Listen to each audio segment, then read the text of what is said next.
Hey everybody, how's it going? What's happening, everybody? Happy Thursday. John Calandria here up in the northeastern part of the US, coming to you live.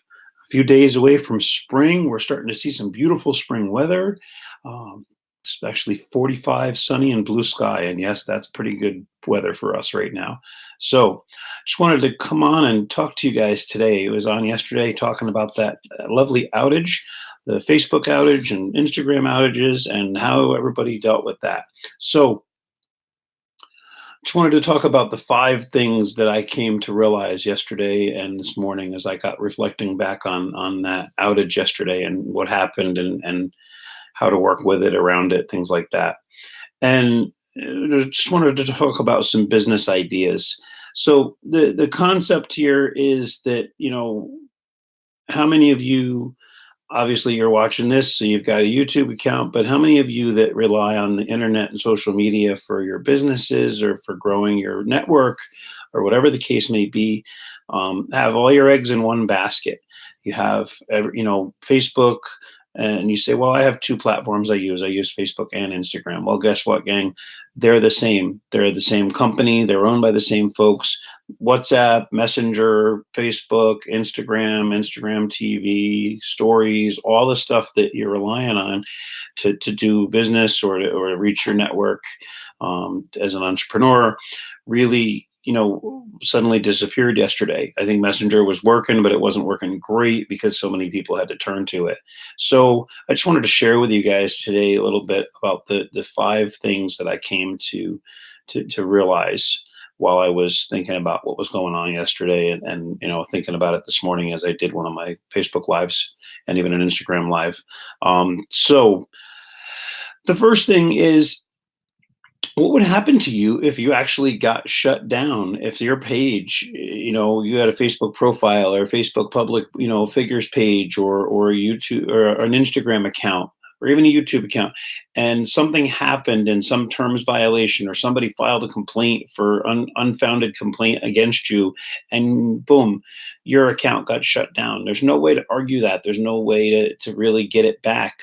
What would you lose? Would you lose the ability to reach your audience, to connect with them, to contact them, to explain to them what happened? I had a mentor of mine who realized he had a big Facebook page with a huge following, and it got shut down just on him and never recovered. It was gone. They disabled it completely. Facebook did, and a number of years later, he ran into a couple of people that he was friends with in the past that were active with his page, and they were mad at him because they thought that, they thought they were good friends, and all of a sudden he blocked them and disabled them and unfriended them on Facebook. They were insulted. It turned out he had no idea, and they didn't really say anything about it, but all this bad blood was happening because boom, they thought they'd been shut out. Meanwhile, he was shut out by Facebook, and his whole account went kafunk. So, be careful with that kind of stuff because he didn't have the ability to reach out to that person, and who knows how many other people that felt slighted because they thought that he ditched them, which is terrible.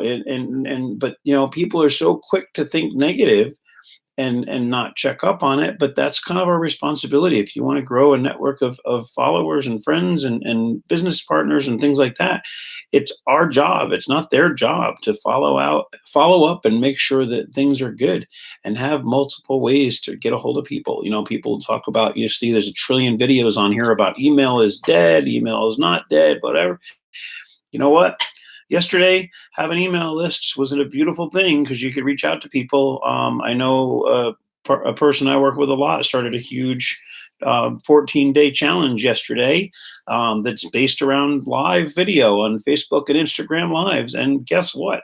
Facebook and Instagram, the very core of the whole 14-day challenge, disappeared an hour into the challenge. So they got to see everybody's true colors and how people responded and how people reacted. And it really showed that, people that were like, all right, well, here's the hand we've been dealt. What are we going to do? People figured it out. People went in different ways. I saw even people that went through servers in different countries, I mean, people got really creative if you're technically savvy, but I came over. I wasn't involved in that directly, but I've been in it in the past, and I came over here, so and discovered a whole new world of live. So that was really cool, and got lots of interaction. It was the first YouTube live I've ever done, and it got me back today, and I'm pretty excited to be here. Very excited. So a whole new audience of folks. But the second thing is having a backup of your videos. If you've got some really amazing videos out there, back them up, download them, put them on your computer, put them on a cloud somewhere, put them somewhere, email them to yourself, something, because that was another thing. I had a friend that happened, and he had a ton and ton and tons and tons and tons of YouTube videos, had a whole huge YouTube channel set up, and it got shut down. He had no backup, lost all this video. I mean, like a year and a half worth of daily videos gone, poof. Never to be seen again. No argument. There's no filing anything. They're gone. It was completely gone. So having backups of those videos is huge, so that it doesn't matter. The idea is that the platform that you're on should have no bearing on your life. You can tweak things here and there, but your message and your general function should be able to exist no matter what it is. Because I mean, how many platforms have we gone through in the last 10, 15 years?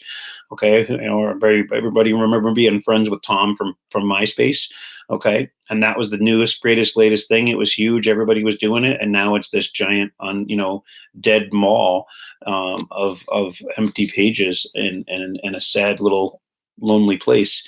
But you know the people that were prepared, that had their structure and had their message and had their content secure, when the next thing came, boom, they were able to transition right over to what they needed, and that was that. So it was really an easy way to transition. So make sure you protect your content. If you're using a free service, guess what? You are the service. If you're not paying for it, you are the service. So don't expect and be angry when the service has a problem or shuts down or blocks you or whatever. It was free, so what do you want? What can you expect? Are people losing their mind and getting angry at Facebook and Instagram for a free service? Yeah. Oh well, not their problem. Okay. They want to keep going. They want to be up and running more than you want them to be up and running. Trust me. But at the end of the day, you didn't pay a nickel to be part of this amazing machine. So, it's time to really see that and for what it is, and get over that piece, and understand that, you can't blame everybody else for, lack of, preparation. So, the next thing next thing is that I kind of hinted at and talked about already, was having that email list and developing your email list, so that you can reach out to your customers no matter what's going on, no matter how things are going.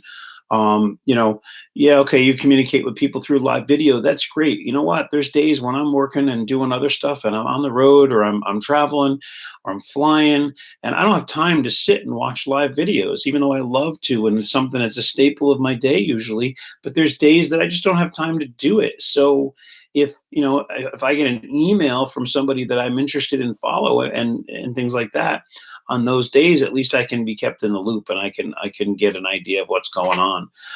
Or forget live videos, a podcast. What about a podcast? If you can't do a lot, I can't watch a live video. I was flying across the country, and it was all weird hours. So I downloaded a bunch of podcasts, and I got a bunch of stuff done, and Audible books and things like that.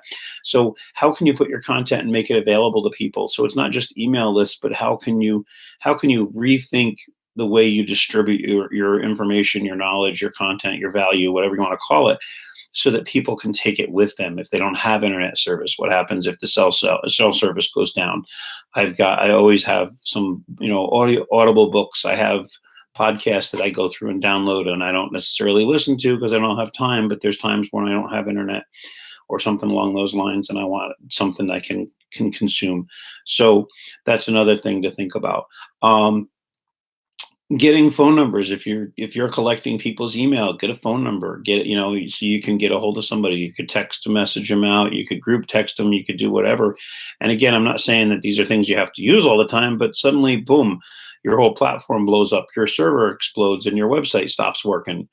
at least if you've got, with text messages, you could text people out. You could set up something different to communicate with people and express to them, hey, we had major problems. We've got to change everything, and here's how it's going to happen. Okay, because if people are reaching out to you and giving you their email or their contact, they want to be engaged. They want to be part of what's going on, and they don't want to just get left in the wind. So don't be afraid to be able to reach out to people in different methods.